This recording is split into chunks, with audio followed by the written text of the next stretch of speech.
News Saidabad reporter Abdul वाहिद उमरानी।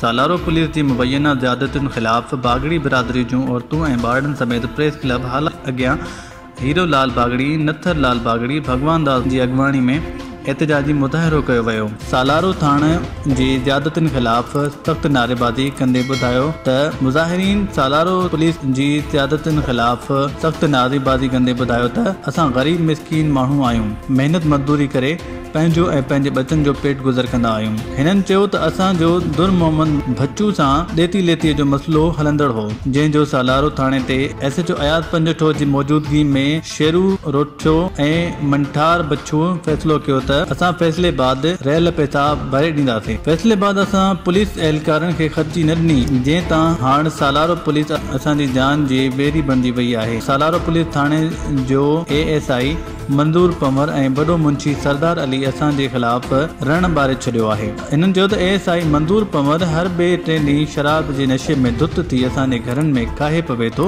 ऐं औरतुनि ऐं ॿारनि ते सख़्तु तशद्दुद करे असांजे बेगुनाह माण्हुनि खे गिरफ़्तार करे खेनि सख़्तु तशद्दुद जो निशानो बणाए थो। गुज़िरियल ॾींहंनि बि असांजे नौजवाननि निगरनि नथर लाल बागड़ी खे बेगुनाह खंबे खणी मुसलसल 4 कलाक तशद्दुद जो निशानो बणाए बाद 10,000 रुपया रिश्वत वठण बाद आज़ादु कयो। हिननि चयो त असां जूं औरतूं ऐं ॿार जॾहिं दवा दारू लाइ घरां निकिरी शहर तरफ़ वञनि थियूं त उन्हनि खे चेकिंग जे बहाने ज़बरदस्ती रोके औरतुनि जी मर्द पुलिस एहलकारनि तलाशी वठी खेनि तंग कनि पिया, जॾहिं त मर्द पुलिस एहलकारनि खे औरत जी तलाशी वठण जो को क़ानूनी हक़ नाहे। हिननि IG सिंध इमाम कलीम, DIG हैदराबाद नईम शेख, SSP मिटियारी इमरान रियाज़ ऐं ॿियनि आला अख़्तियारनि खां पुरज़ोर अपील कई आहे त सालारो थाणे जे ASI मंज़ूर पंवर ऐं वॾे मुंशी सरदार अली खे फौरी तौर ते बरतरफ़ करे असांखे तहफ़्फ़ुज़ फ़राहम कयो वञे।